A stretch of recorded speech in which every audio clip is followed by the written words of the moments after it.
everyone, welcome back to my channel. I'm Brushes and Bunnies, and today we are drawing this mixed media watercolor portrait of a Bengal cat. Alongside the speed painting time-lapse footage, I'm actually going to be talking about something that's kind of close to my heart, and it actually is quite personal, and I think that it's just something that many of us just don't talk about because it's a bit embarrassing and you don't want to kind of admit it. But I think that a lot of us face this issue, and I also think that by talking about it, it will help others kind of realize that this is pretty normal in the art community and the art kind of scene in terms of feeling this way. So let me explain a little bit more.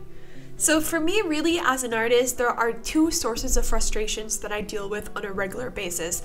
For this video, we're just going to talk about the very first source of frustration, and it's actually the most prominent source of frustration, and this is really dealing with feelings of self-doubt and rejection. So together that kind of intertwines for me, and we're going to talk about this topic in today's video. Since day one, self-doubt has kind of been my evil little friend following me around from the very beginning of drawing. Even when I was a young girl, I can remember having these feelings of self-doubt.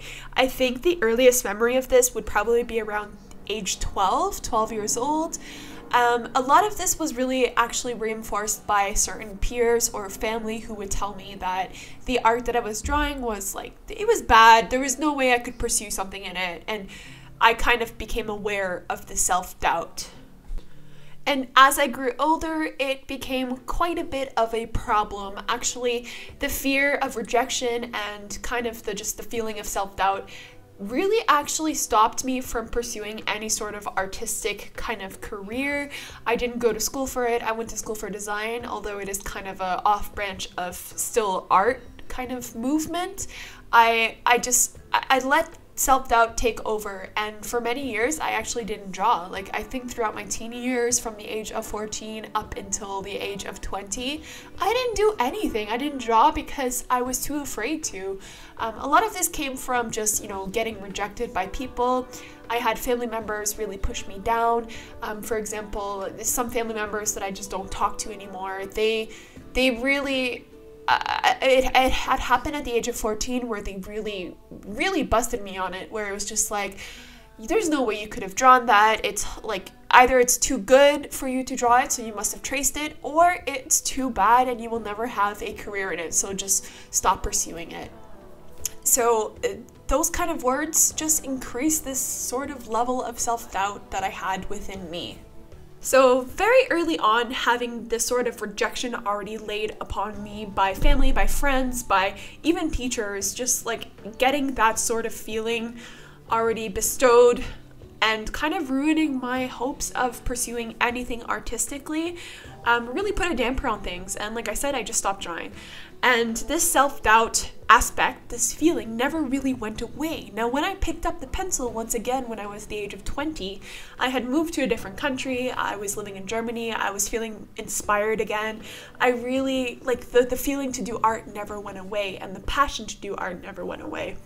So it was really kind of a struggle to ignore self-doubt and to pursue what I wanted to do. But again, I had these feelings where I've been rejected in the past, and I've been like pushed down, and I've had sort of, I don't really know how to explain it. It was just like I had no confidence in myself. But again, I wanted so badly to do something and to paint, and I wanted it so badly that I just had to learn how to ignore this feeling of self-doubt. Now, ignoring self-doubt was actually a big challenge for me, more than I thought it would have been. I had so much support from my parents, from my husband, continuously throughout the, between the ages of 20 until now, where I really picked up the pencil, the brush, and I just started doing it for myself. And the entire time I was asking questions like, is this good enough? Am I good enough? How can I improve faster? What am I doing wrong? It was just continuously, I was always in the negative aspect. I didn't really have confidence in what I was doing, although I felt that it was, what I was doing felt good to me, and I felt like I was onto something. This entire time for the past few years, I really just felt like it was just not good enough. And it took probably a year and a half to really train myself to kind of change this way of thinking. Because in all honesty, if I hadn't changed the way I was thinking, I probably would have either went a whole different direction, or I would have probably not progressed to the extent that I did today. Like I said, it wasn't easy to change my way of thinking. I had to really kind of rewire my brain from asking questions like, is this good enough? To saying, yes, for now, you are doing a fantastic job. You are learning. There's nothing to be ashamed of. You are not the best, but that is okay. There's nothing wrong with that because you're learning how to do something and you're learning how to get better and you're learning new techniques. And everyone has to cross this path eventually to get to the point that they feel like what they're doing is on a professional level. And that's where I want to get. And you really, in order to do this, to get to that kind of shining moment where you're like, wow, like what I'm doing is awesome, you have to make mistakes and you have to go through the trials and tribulations in order to find yourself, to find your style, to find what you like to work with. So it's a huge process, and this sort of seeing it as a journey really helped me to get over the fact that I was not good enough.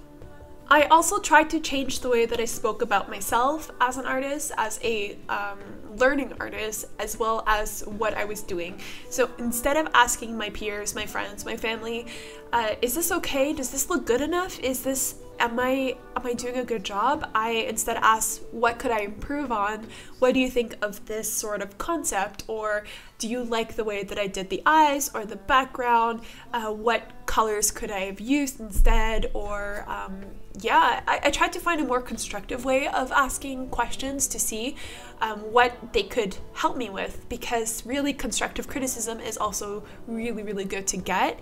Instead of just asking, is this good enough? And you get a yes or no answer. You want to see maybe what you can improve upon. So I really tried to change the vocabulary of how I was asking things and how I was talking about myself, rather than say, oh yeah, I did this drawing, I don't think it's good enough. Like that would be the first thing I would say normally, because I was embarrassed to show it off. Now I would say something like, yeah, like look at this cat portrait, like isn't it awesome? I love how I use the colors. And without being boastful about it, you have to kind of be proud of yourself as well, because you are improving and you are on this art journey. So I really have to kind of be positive about the way that I talk about certain things, because it really does make a difference. So in summary, changing the way that I thought about things, changing the way that I spoke about things, and kind of rewiring my brain to accept the more positive side of the journey that I was on, I really kind of got a sense of freedom, and it was more of a creative freedom where I just allowed myself to explore and to expand, to try different things, to try different materials without feeling like everything I'm doing is complete garbage.